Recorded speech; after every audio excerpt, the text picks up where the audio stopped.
And you would think that that's really sad, but to be honest, a lot of that kind of medicine is, especially like if you're interested in public health or social work on any level, not even professionally, but a lot of that is connecting with patients' families. And yeah, I mean, probably, I don't know how many patients I've had die, but to me, that is not the sad part of medicine, because I mean, everybody's gonna die. You're still But wow.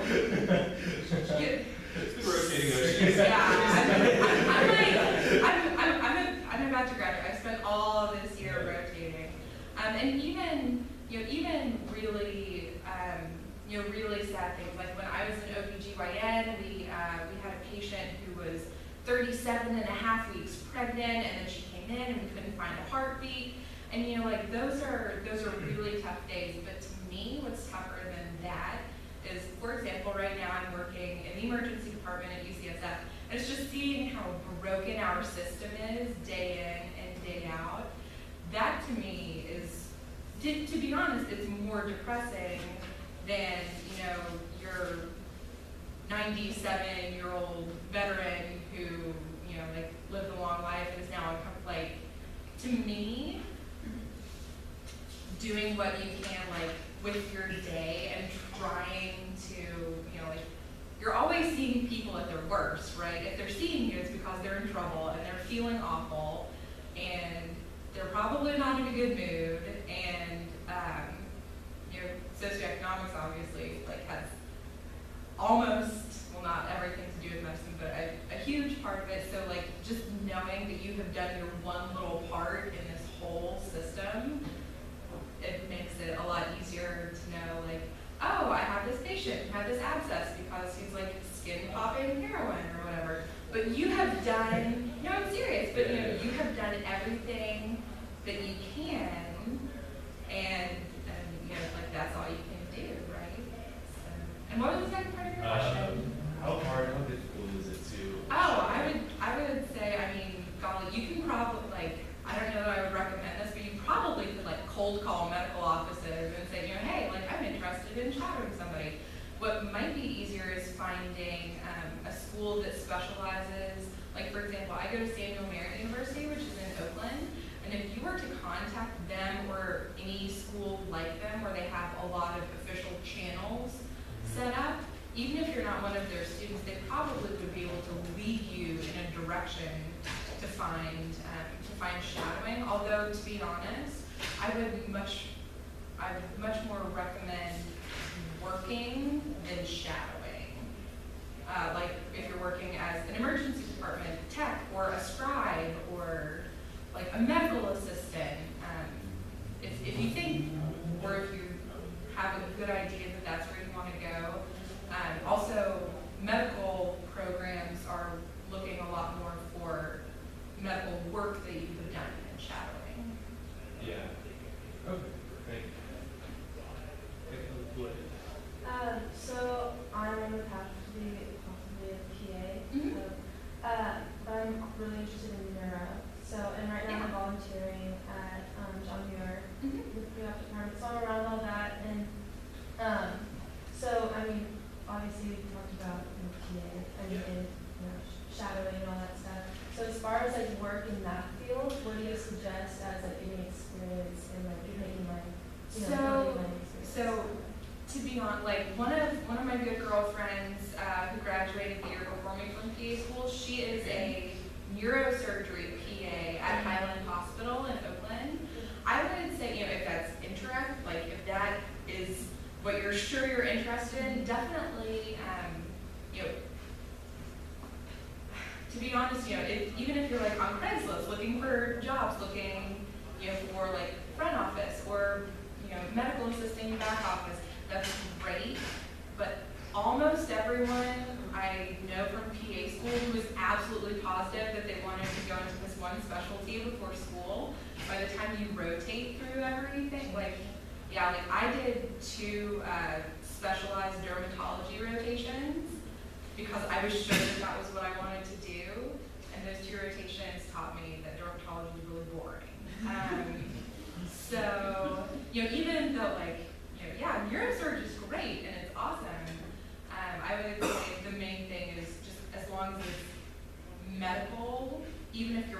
positive that that's what you want to do. I would say that you don't necessarily have to like pinhole yourself into that, especially before school. I could have told you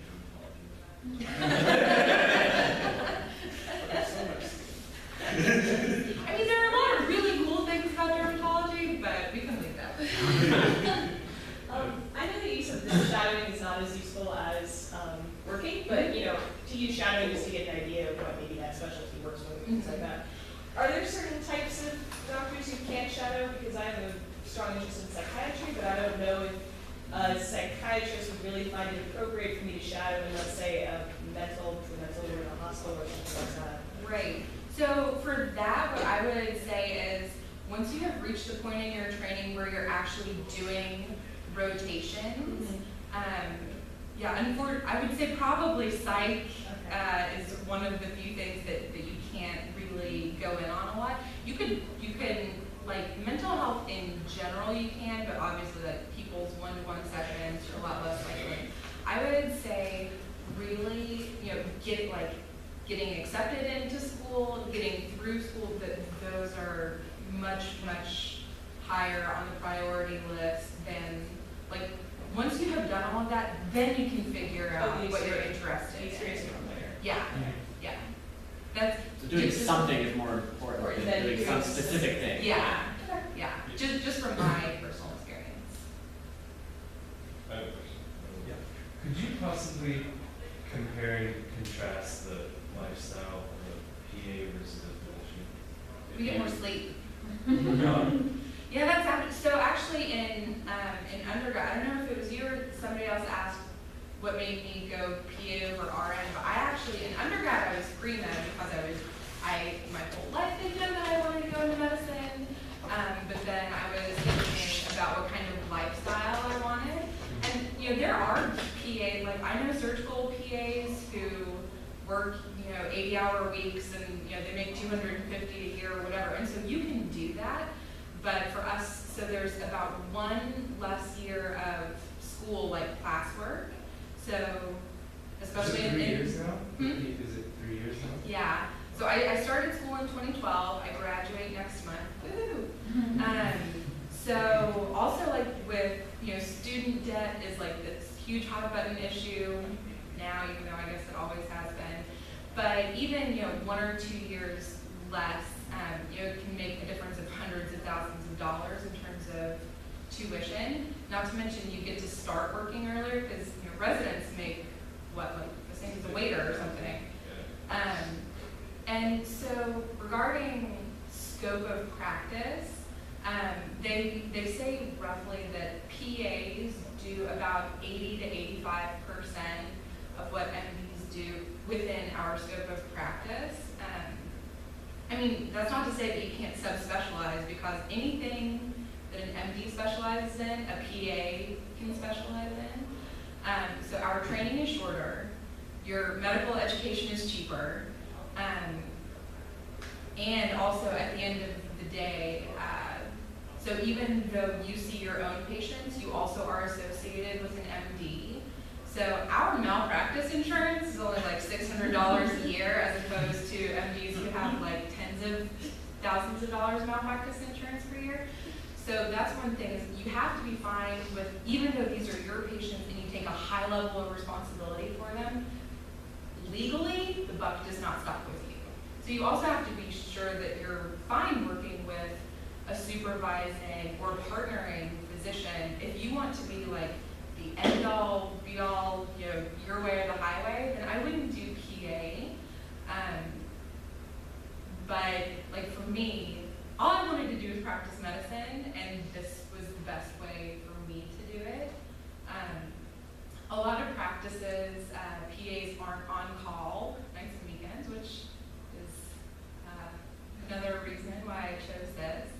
And yeah, you know, residencies, so PA's residencies are optional because usually you're working with whatever MD, you know, the job that you get after school. And even though you've had all of your training, it's a lot, a lot of our training is less formal, and it's not, you know, like this 5-year residency or whatever. You can do residencies,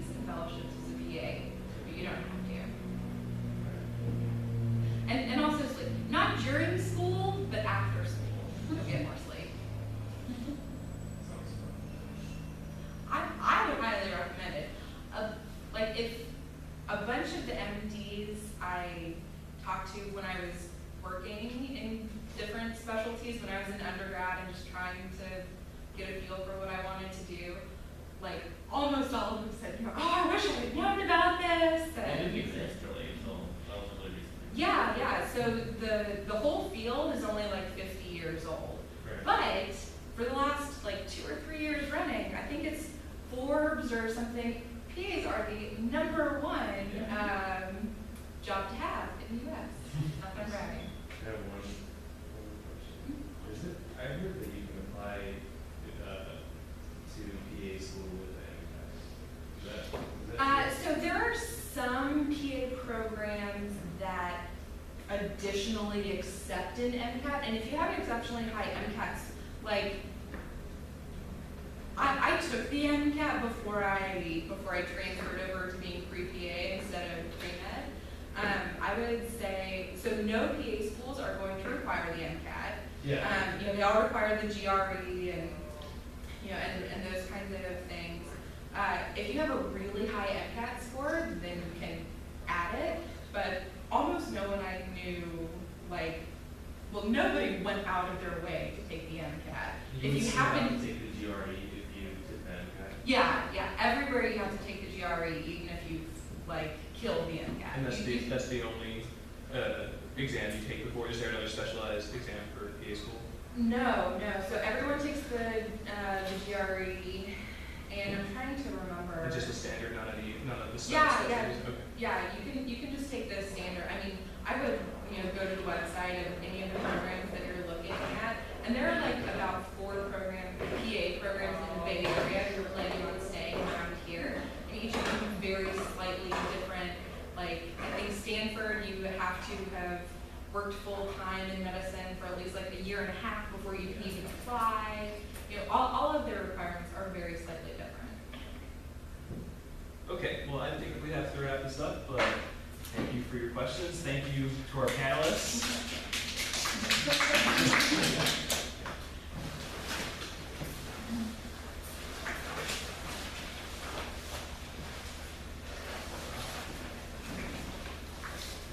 That's just for my students. If you want the...